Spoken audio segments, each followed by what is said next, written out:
Eu estou recebendo por aqui a nossa querida Patrícia Rossi, ela que vem mais uma vez conversar com a gente aqui na Número 1 do Brasil, ela que é analista comportamental e hoje nós vamos falar de um assunto muito interessante. Paty, seja muito bem-vinda, uma ótima tarde para você, é um prazer recebê-la. Boa tarde, Léo. Boa tarde a toda a nossa audiência. Como eu sempre digo, é sempre um grande prazer e uma grande honra estar aqui com vocês todas as terças-feiras.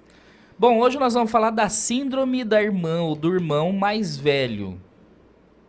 Quando o cuidado pesa demais, né? Agora já começo perguntando para você, Paty.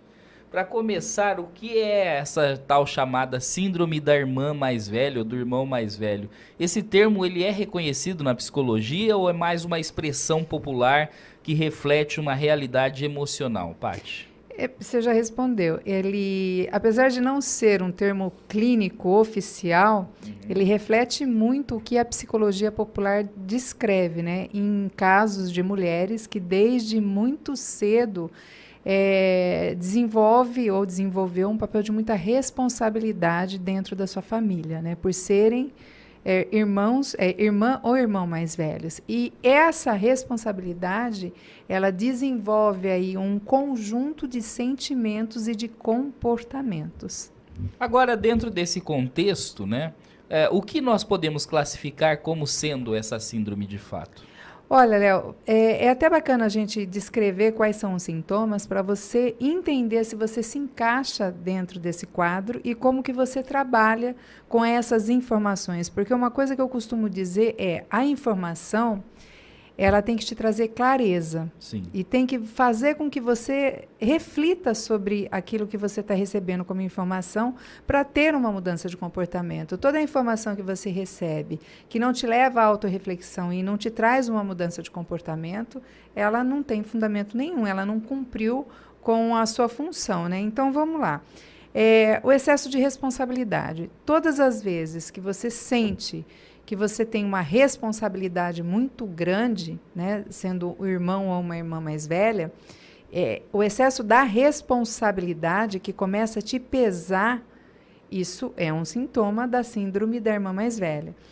A autossuficiência forçada, porque desde muito cedo, quando você assume uma responsabilidade dentro da sua família de cuidar dos seus irmãos mais novos, ou de ter tarefas muito pré-estabelecidas dentro da tua casa, como fazer almoço, limpar a casa, cuidar dos irmãos mais novos, isso te traz uma autossuficiência. E a autossuficiência, ela não pode ser um peso para você. Essa autossuficiência, quando ela começa a fazer com que você não peça ajuda, com que você não entenda que você está cansado, quando começa a te causar dores quando você erra. Por exemplo, você errou, você tem dificuldade de se perdoar pelo seu erro. Tudo isso, se você é uma irmã mais velha, você se enquadra dentro da síndrome da irmã mais velha ou do irmão mais velho. Maturidade precoce. Por você ter essa quantidade de responsabilidade em relação à sua casa, em relação aos seus irmãos, né, nesse monte de tarefas que você tem para realizar, você se torna uma pessoa mais madura precocemente, né? O que normalmente uma outra pessoa que não tem toda essa responsabilidade, ela não vai ter essa maturidade que essas responsabilidades vão te trazer. Liderança natural ou forçada. Tem pessoas que acabam desenvolvendo uma liderança natural por conta dessas responsabilidades. Outras pessoas, elas desenvolvem essa liderança, só que de maneira forçada. Quando essa liderança, ela vem de maneira natural por conta das suas responsabilidades adquiridas, você consegue ter uma liderança mais equilibrada, uma liderança mais influente. Quando ela é forçada, ela te traz alguns prejuízos. Ela acaba sendo uma liderança ditatorial, uma liderança cheia de regras. Então, até na questão da liderança, você observa que existe um impacto aí, né? Se a pessoa ela já tem uma característica de ter essa liderança natural, essa maturidade forçada que que é trazida pela responsabilidade, ela só vai fortalecer algo que é nato seu, ok? Agora, quando você não é nato seu e você tem essa liderança desenvolvida de forma forçada, você tem que observar. Você se torna um líder mais autoritário, um líder que impõe mais as regras, um líder menos tolerante. Então, até a questão da liderança, ela tem que ser observada. Agora, Paty, essa síndrome ela atinge mais homens ou mulheres? Normalmente são mulheres. Verdade. Normalmente, aí vamos colocar quase 90% são mulheres. Vai entrar aí nessa métrica de 10% quando é irmão mais velho, quando ele acaba ocupando o espaço do pai. Ele perdeu o pai, ou aconteceu uma situação que o pai não pôde trabalhar, ou o pai se tornou uma pessoa dependente, ou emocionalmente, ou clinicamente, por conta de um vício, ou por causa de uma enfermidade. Então, é mais comum entre mulheres, mas isso também não isenta homens, tá?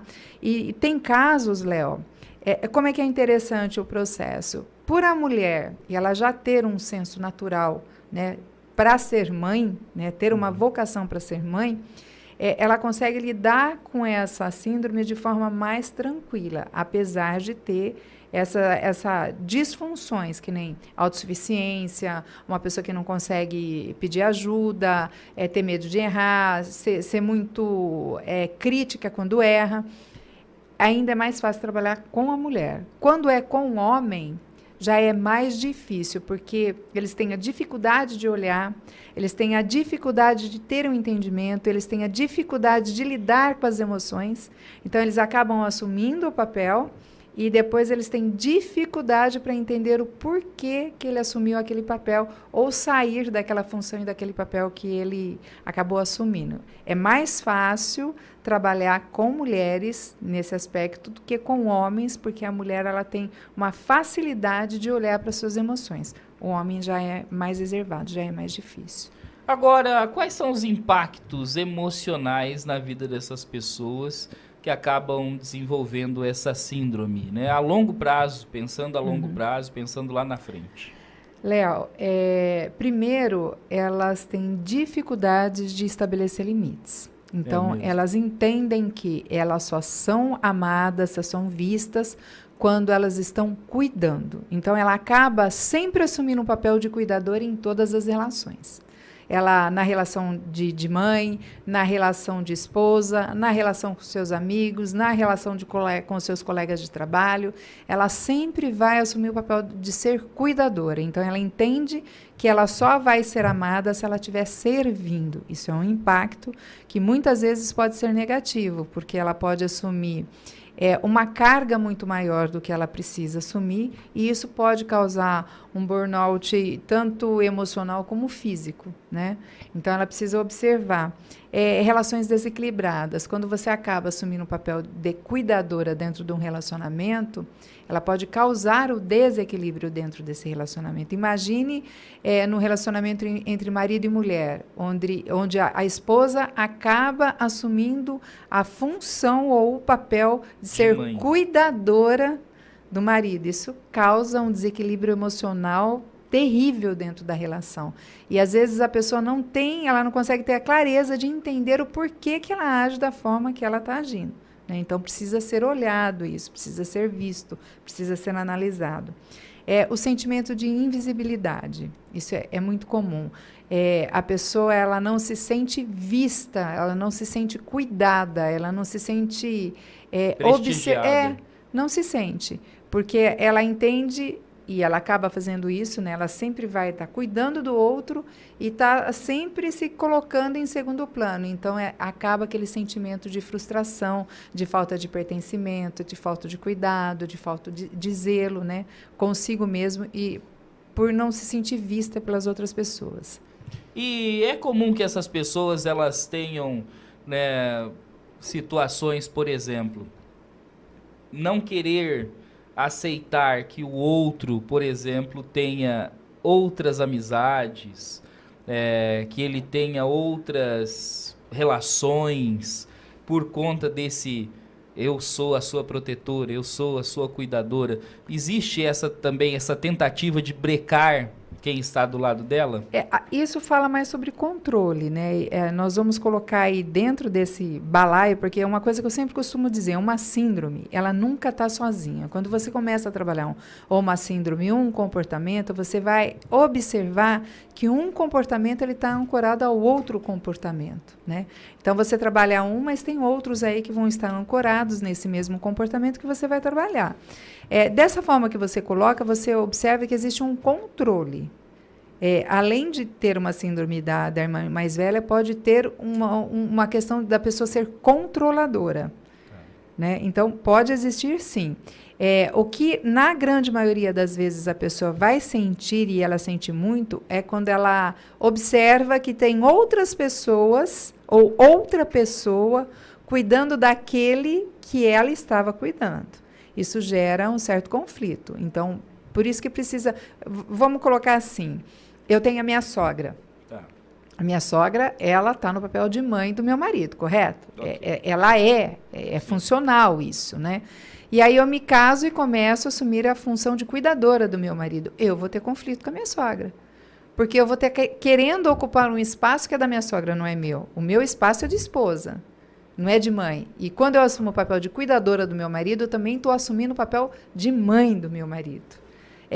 Esses conflitos acontecem não só no casamento, mas dentro da própria relação onde existe a irmã mais velha.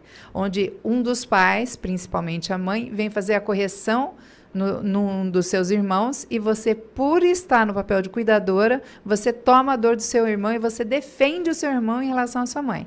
Ou seja, você assume o lugar, o local, né, o papel da mãe, a função da mãe. Então, isso também está relacionado dentro da síndrome da irmã mais velha. Como ela tem a responsabilidade de cuidar, ela assume esse papel e essa função, dependendo da idade, né, que ela está ou que os irmãos estejam. E aí, sim, se a mãe vir querer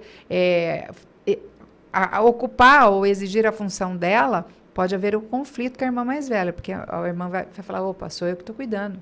Então, você não pode interferir nesse processo. Então, pode existir também uma inversão de papéis aí, de forma... Tudo que eu falo dentro da área de comportamento, que está ancorado dentro da área de psicologia, na grande maioria das vezes, Léo, é tudo feito de forma involuntária, né? E inconsciente, a pessoa não tem consciência dessas ações. Por isso que é importante trazer para a consciência, e depois que a gente consegue trazer para a consciência, a gente consegue trabalhar. Enquanto existe o processo de negação, não, eu não faço isso, eu não ajo assim, eu não me vejo dentro dessas características, mesmo estando dentro dessas características, enquanto há essa negação, você não consegue trabalhar, porque você não trouxe para a sua consciência. Está lá no seu inconsciente ainda, e você vai continuar repetindo, até você trazer isso para a sua consciência e poder trabalhar isso. Caso contrário, vai ficar ali. Agora, Paty, nós estamos falando de uma síndrome que geralmente acomete pessoas que sejam irmãos ou irmãs mais velhas. Ok. Mas pode acontecer também naquele que não é mais velho? Por exemplo, num conjunto de 3, 4 mulheres com um homem sendo o irmão, ele ter essa síndrome porque acha que é o homem da casa, o homem da família, também pode acometer pessoas que não são mais velhos? Pode, e inclusive isso acontece com muita frequência, né? E também acontece quando é irmão mais novo. Você tem lá 4 irmãos, né? Vamos colocar no masculino, são 4 irmãos e você tem o caçula. E o caçula que assume a responsabilidade de cuidar dos irmãos mais velhos e dos pais. Então, existe também essa troca de papéis, essa inversão de papéis. É importante dizer que nem sempre vai ser o irmão mais velho que vai... mas nem sempre é o irmão mais velho que vai ter esse... Comumente, sim, mas tem casos que o irmão mais novo, o irmão do meio, ele assume esse papel de toda essa responsabilidade recair sobre os ombros dele por ele ser uma pessoa mais madura, ser uma pessoa mais equilibrada, ou porque teve exemplos que não querem seguir. Eu conheço famílias onde o irmão mais novo trabalhou a questão da síndrome de ser o irmão mais velho, né? Porque ele assumiu a responsabilidade de cuidar dos pais, sendo o caçula, e não cuidou só dos pais, como cuidou dos irmãos e das irmãs. Agora, dentro dessa questão ainda, te pergunto, é possível curar uma pessoa que sofre com essa síndrome? Lembra que a cura ela é sua, Léo. Eu sempre gosto de deixar isso muito claro, né? Você só cura alguém quando é uma questão clínica. Ainda assim mesmo, se a pessoa contribui para aquele processo de cura. Eu posso procurar um médico, eu estou lá com um problema de gastrite, o médico eu vou lá, o médico vai fazer o diagnóstico, me passa a medicação, mas ele não me cura. Porque se eu não tomar a medicação, eu não vou ser curada. Então, o processo de cura, ele é muito pessoal. Quem se cura é você, quando você se dá a permissão. Mas não é o profissional que vai te curar, é você que vai se curar. Então, o processo de cura, quando você quer ser curado, ele acontece, né?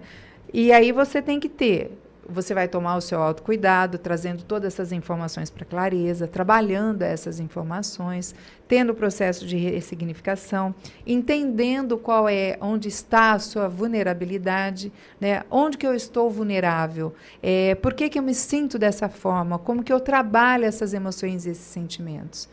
Trazendo a clareza para todas aquelas emoções que você está sentindo, trabalhando ela, né? Observando os seus comportamentos, tendo zelo e cuidado com você, porque o cuidador, Léo, na grande maioria das vezes, ele assume o papel de cuidador, então ele cuida, mas ele não se permite ser cuidado.